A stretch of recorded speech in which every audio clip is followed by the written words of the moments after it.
And welcome back to a Standard Fantasy Football Podcast. I'm your host, Jono. And I'm your host, Chris, and welcome to our new digs here in Athens, Georgia, Bulldog Country.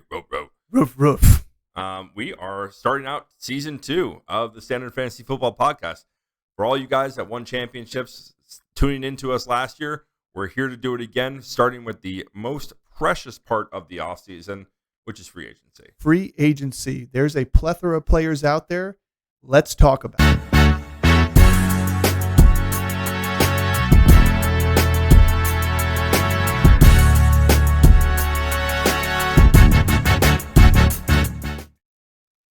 All right, let's start with probably the biggest position in fantasy football right now and in the NFL, because it is a quarterbacks league, and that's the quarterbacks. And there's only two notable names. There's plenty of free agent quarterbacks out there. Yeah, there's a couple that we aren't going to have on this list that we'll do like a little bit of honorable mention with, but like there's only two. Is that honorable? I mean, they're going to compete at least for backup roles, but they proved themselves over the last couple seasons. But yeah, they're honorable. Let's give an air quote honorable. Fair enough.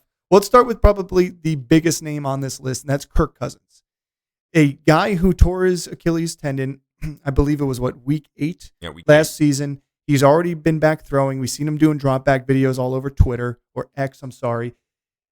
What the thing about him here is he wants to stay in Minnesota. Minnesota wants to keep him, but can they financially keep him? And can they give him the money they want so that they can also give a monumental contract to Justin Jefferson that he's going to be asking for? Yeah, I mean, they're going to have to pay Jefferson, right? But we saw what Jefferson was last year without Kirk Cousins, right? Correct. And so, yeah, is Kirk Cousins an elite quarterback in the league?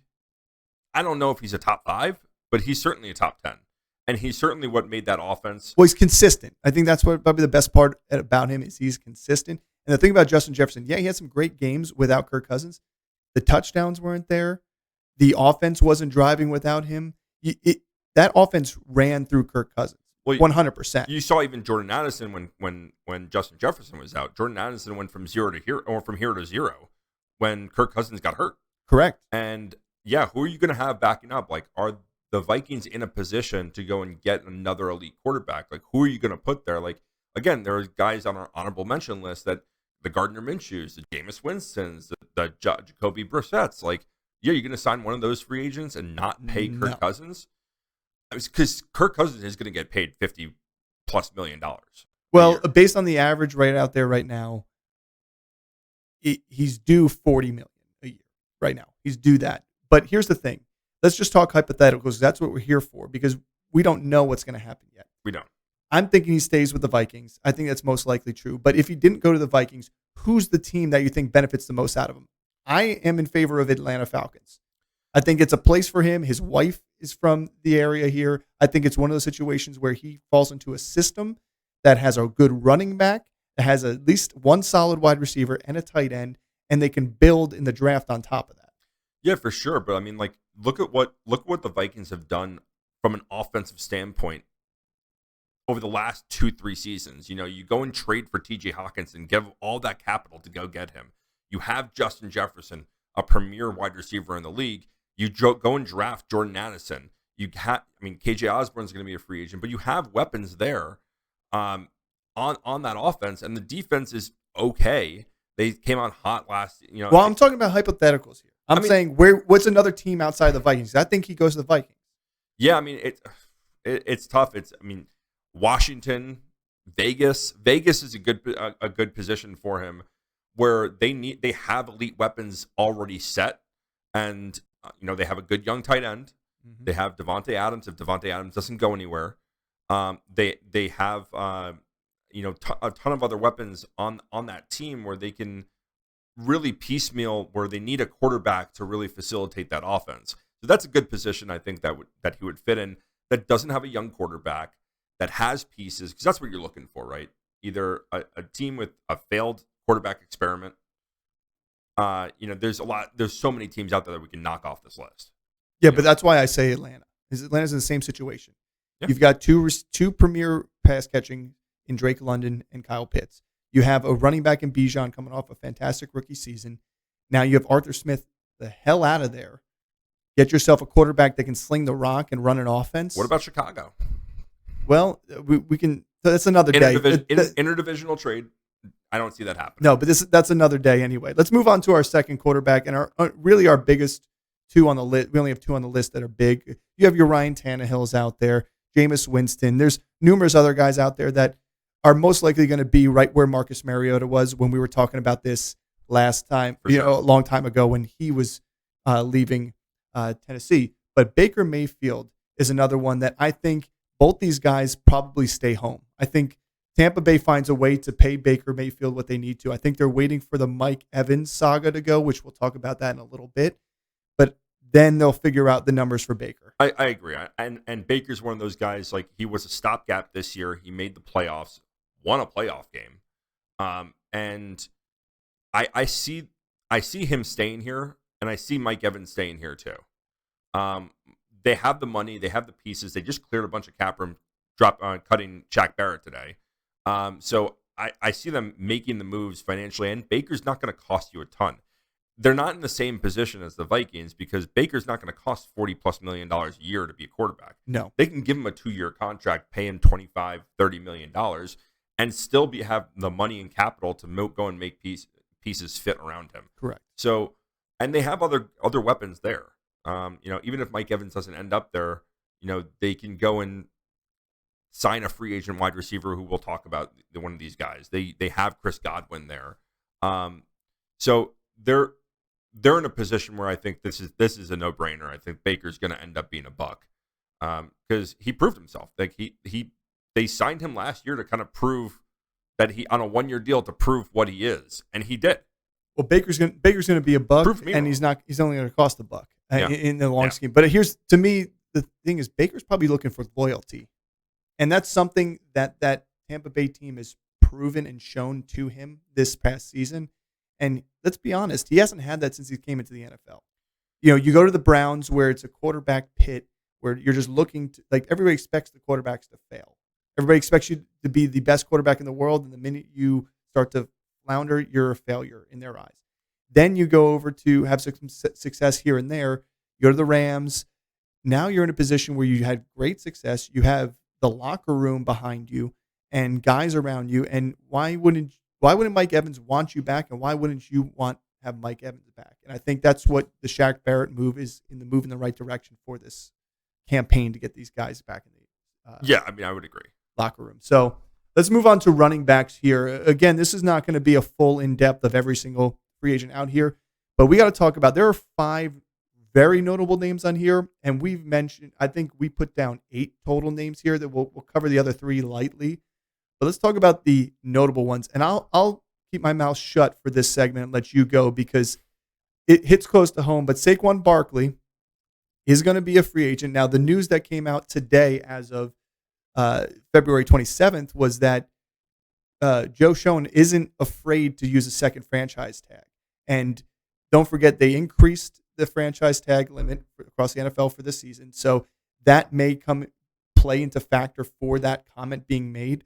But again, he was on the list of these 5 big names that we're going to talk about that were not going to be used under the franchise tag, that were going to be either re-signed or just let go in free agency. Well, here's why I don't think the franchise tag is going to be applied to him, is because we saw what happened last year when they did try to place a franchise tag on him, and he was willing to sit out.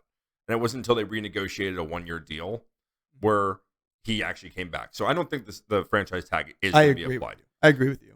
Saquon's at a point right now where he just watched their team sign big money to a 1-year wonder quarterback, and he's been the centerpiece of that team since he was drafted. And now you look around the teams that could use a weapon like him. I mean, the Houston Texans. They could sign a guy like him. Look at the roster where they're in a great position to sign one of these premier running backs because they don't have a ton of money locked up at any other position. Correct.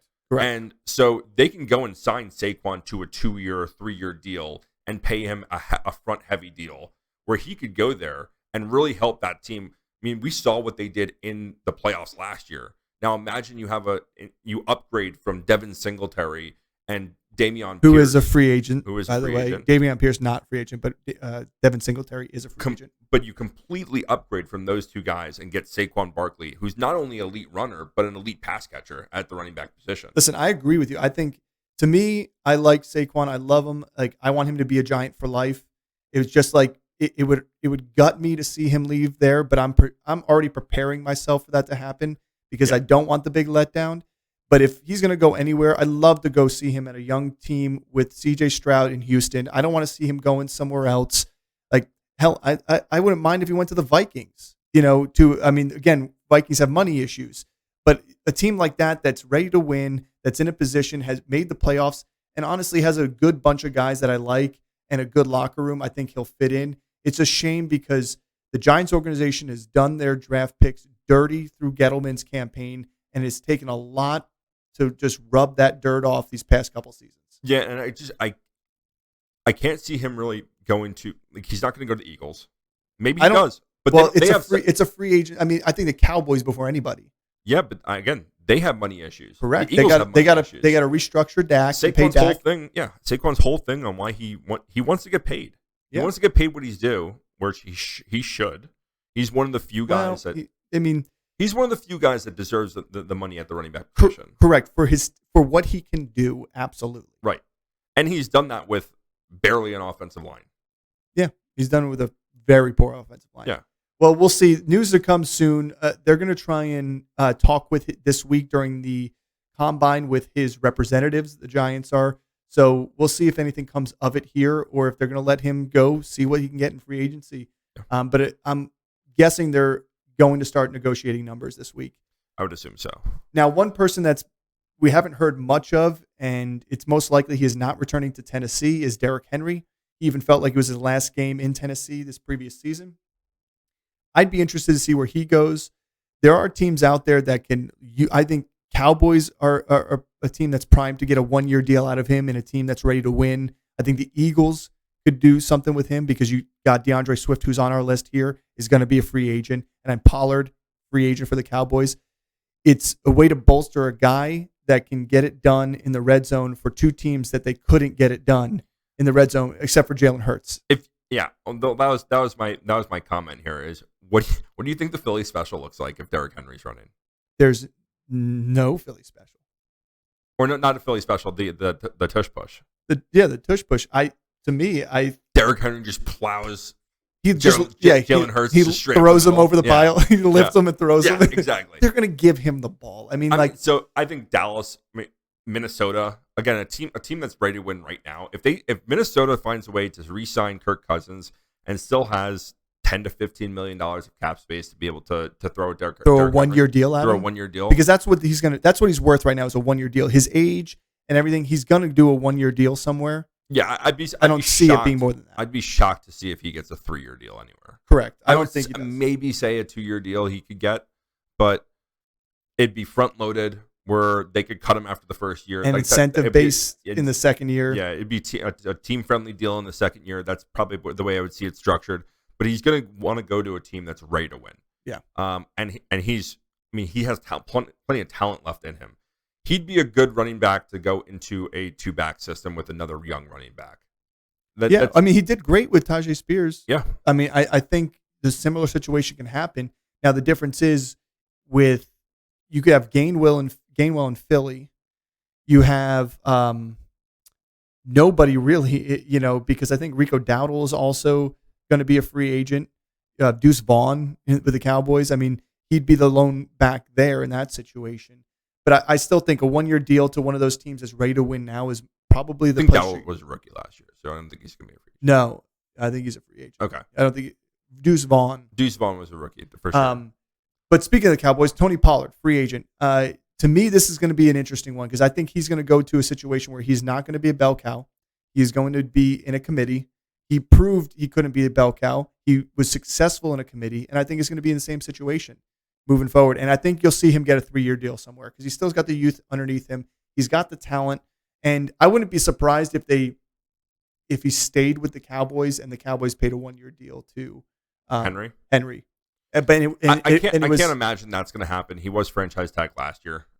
So correct. Remember, it goes up if it goes up the second year if they franchise. So they're not going to franchise tag him again. And I don't think he's going to just take a 1-year deal. I don't think he's. I don't think he's going to a 1 year deal anywhere. I think he's going to get a 3 year deal somewhere.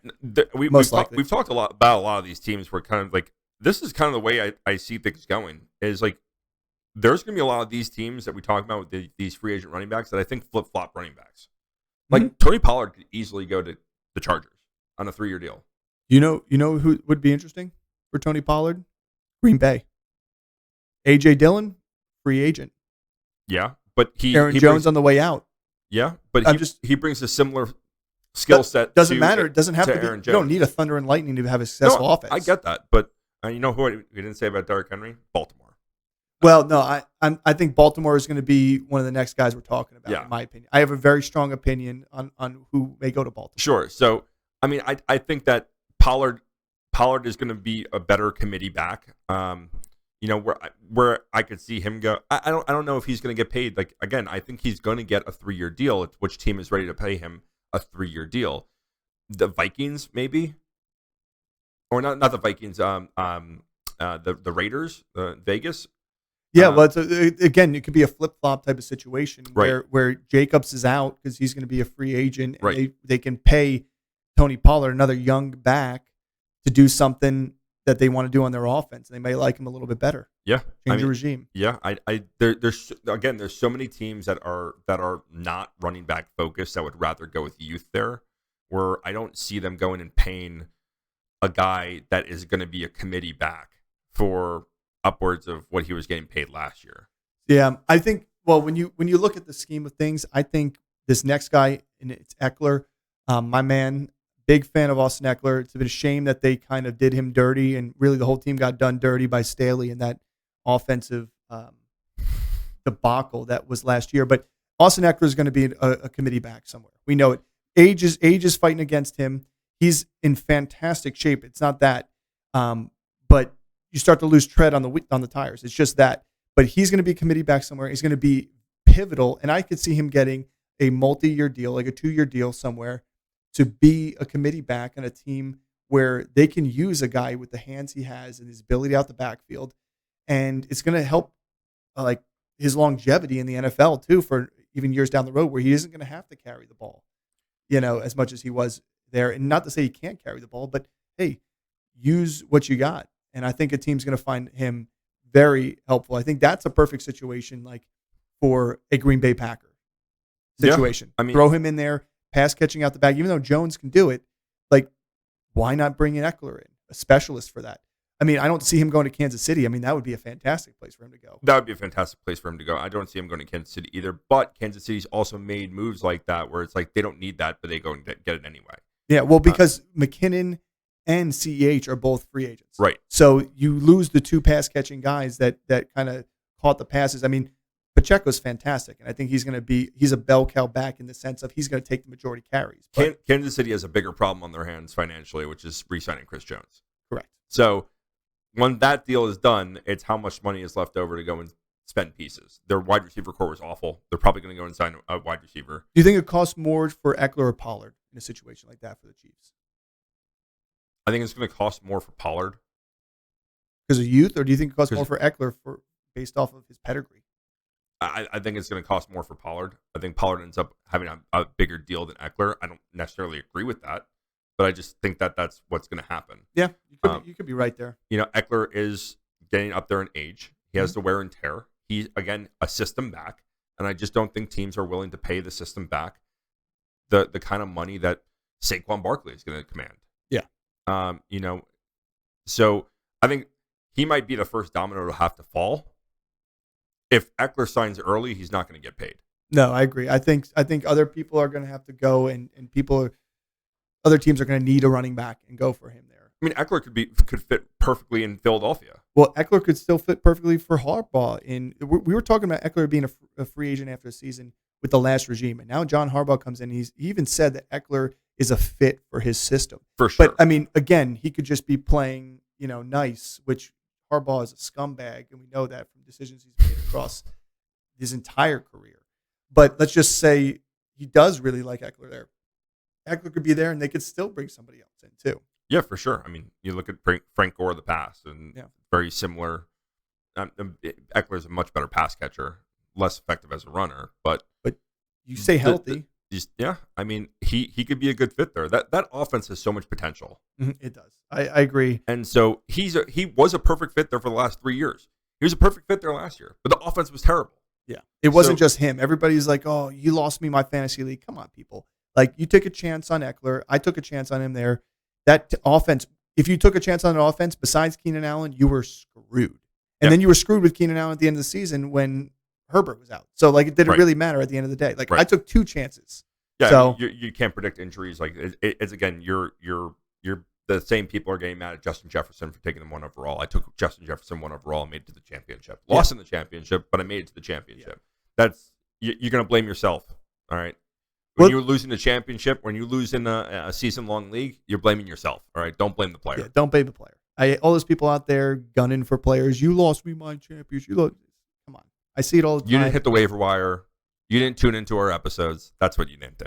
Well, let's talk about the last guy that's a notable name, like big enough for us to talk a little bit about, and we'll mention the other guys there too, but Josh Jacobs. This is the guy that I think goes to Baltimore. I think he's got the youth behind him. He's got the between the tackles ability that they had from Gus Edwards, and he has the ability to still catch out the backfield, but pass blocking is important. And we know that Baltimore's got Keaton Mitchell. Now, the injury he had was pretty nasty, and brutal. We don't know what that looks like coming back. So why not bring a bell cow in the case that he doesn't come back till midseason? But then when you get Keaton Mitchell in, then you get a little bit of thunder and lightning situation. It's a little bit more of a long-term deal down the road than you would be getting Derrick Henry making that move. Here's why that won't happen. Okay? I'm just saying, I think that's the place where I'd love to see him go. Any one of these guys that we just talked about in the Baltimore system would be fantastic. Here's why they don't need him. Okay?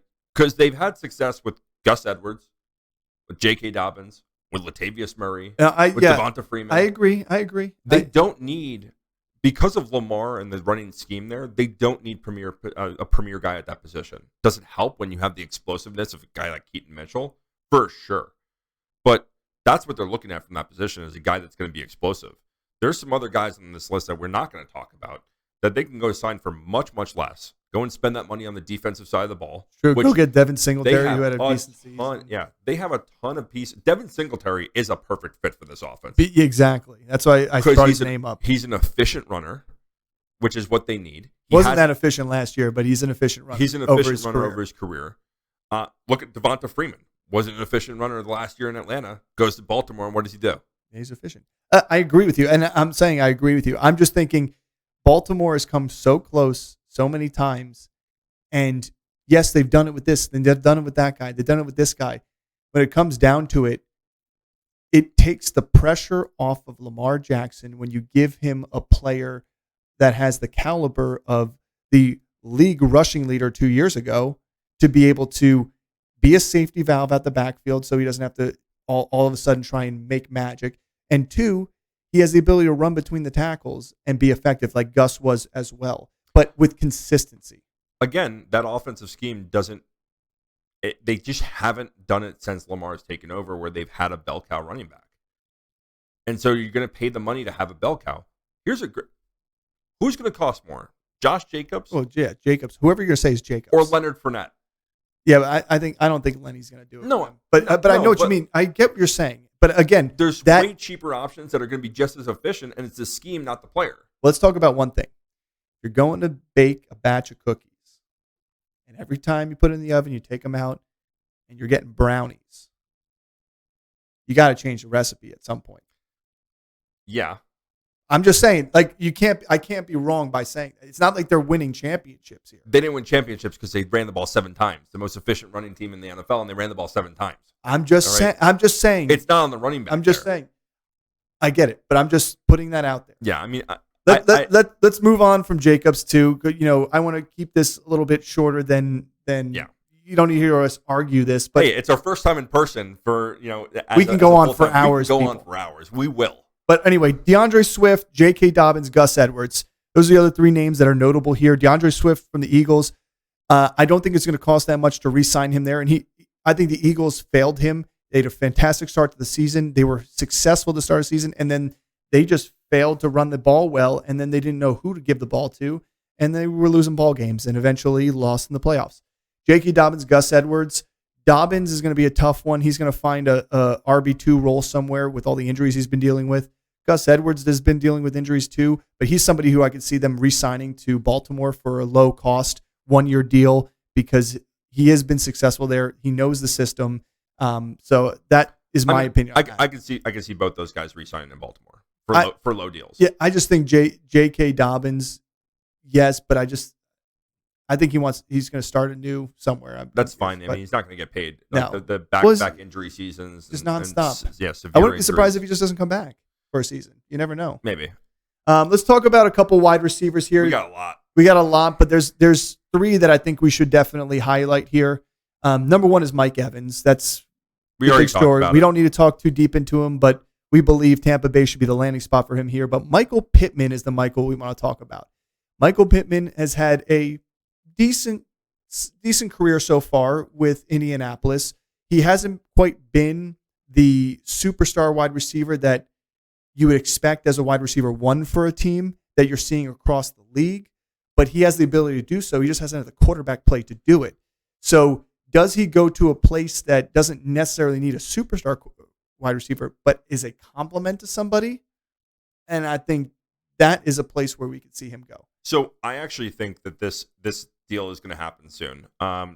Cincinnati jumped on it right away. So a guy that's not on this list that already signed was T. Higgins, right? They signed him before any giant wide receiver deal just happened, right? They got him to a franchise tag, signed him to a franchise tag before Justin Jefferson restructure, Mike Evans signing. So those are going to boost that market up.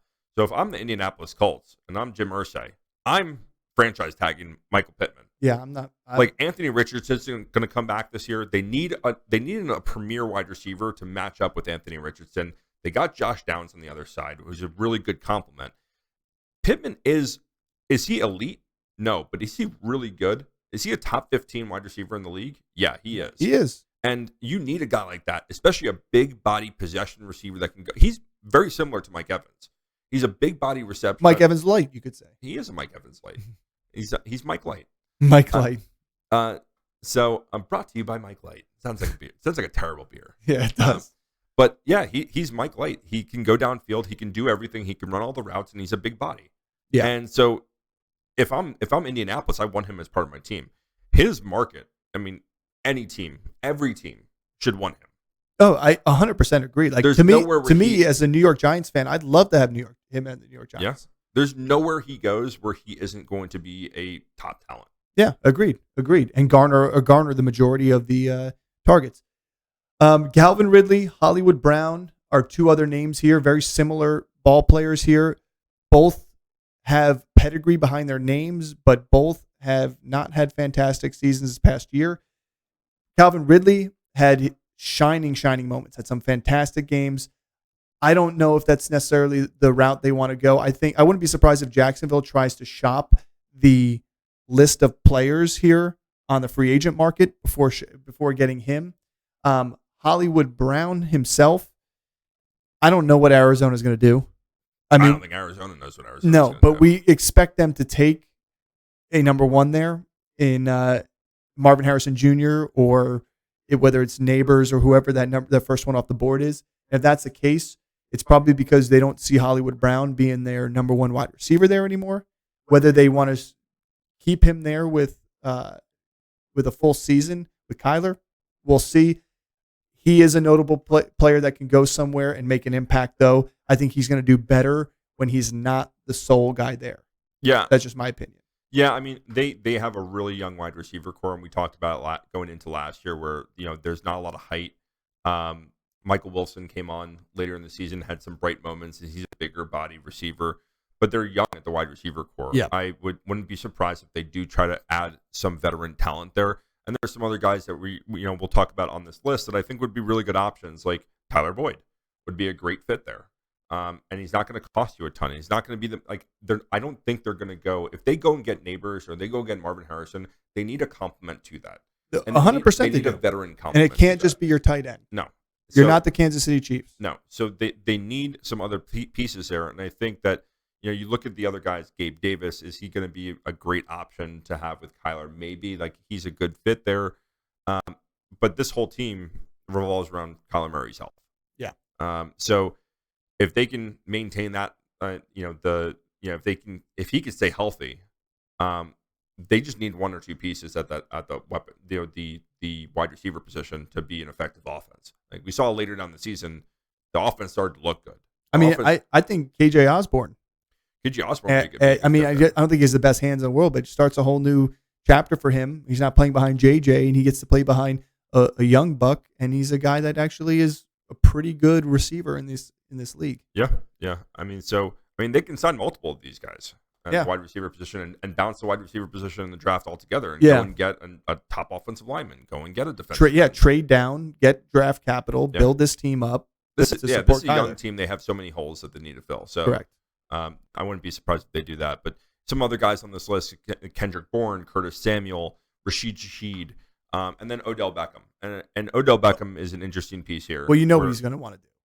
I mean, he's going to want to win a championship. He's going to want to go to Kansas City. Yeah, he's going to want to go to a place where he's going to have an opportunity for a championship. Kansas City, Dallas, because don't forget Dallas. Who knows if they? I don't remember.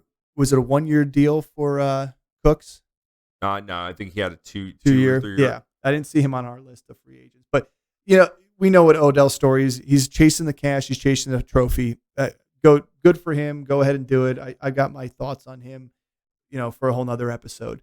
I do want to highlight Gabe Davis. I think he's an undervalued talent that can go somewhere and make an impact. I think Kansas City. Yeah, Kansas City, New York Giants. I could see him going to Washington and being the number one in Washington because I think Terry McLaurin's days as number one are starting to fade. He definitely will bring a third wide receiver there with Dotson, him, and McLaurin. But you could even bring him to in replacement of Tyler Boyd to Cincinnati.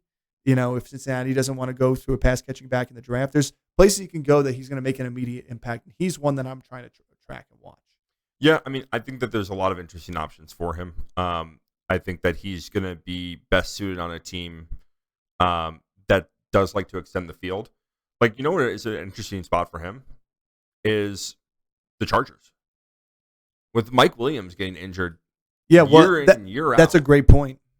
He is that kind of build, that deep threat kind of build. It's a good point. And you have Keenan Allen, a possession receiver on the other side. Young Josh Palmer. It's very similar to the style of offense that they ran in Buffalo, where you have this gunslinging, down the field shots taking quarterback. So especially with Harbaugh coming in, you're going to want some pieces like that. Yeah. And who knows? And it's not going to cost him a ton of money. No. Gabe Davis is not going to be a high prize free agent, but he's going to get paid. But he's a guy that I can see getting a 3-year deal, a 4-year deal somewhere, like Los Angeles. Yeah, I think he does get probably one of the larger deals out of these guys in terms of length. Yeah. I think money-wise, maybe not, but in terms of contract length, I think he does because he's gonna have a talent. Someone's gonna want to lock him up. He's not being brought to a team for a 1-year championship. No. So, well, let's highlight the tight ends real quick. We don't need to dive into them because we've been going at length here, and we want to see what your guys' comments are and hear from you guys. So don't forget to hit the like and subscribe buttons here. Drop a comment so we can get back to you because we want to get a little back and forth communication going and see your thoughts on who your favorite free agents are here, and do you want to see them come to your favorite teams, and where do you think they're going to go?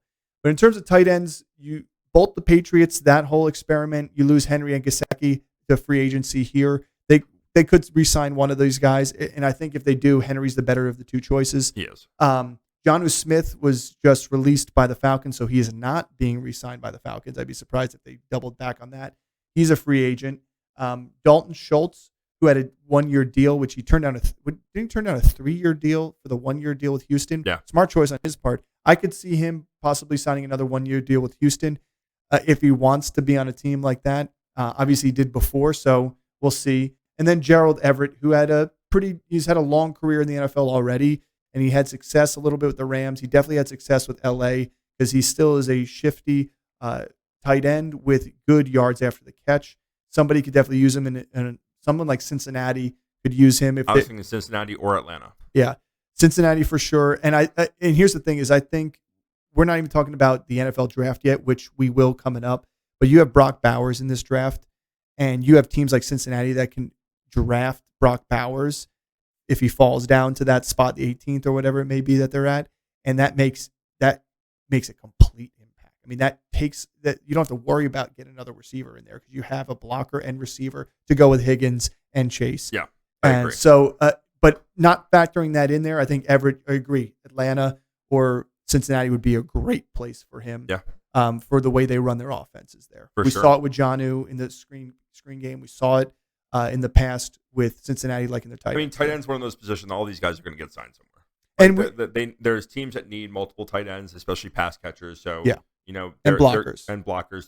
They're going to get signed. It's just a matter of, these aren't the high price guys. And there's no elite tight end that's on this list, that is going to garner massive contracts. No, and here's the thing. We'll talk about this coming up about the tight end spot and how the tight end market in fantasy football is changing. And we just saw it completely. The first year, this past year, in probably the way it's going to be going moving forward in the immediate future. Yep. So thanks for tuning in to our first episode of season 2. Feel free to join us next week. We're going to be starting to talk about the NFL draft and the combine, since the combine's going on currently. By this time next week, when we're filming, we'll have an update on our combine winners and losers. And if there's players we'd like to see on our teams, the Giants and the Jets. So tune in next week.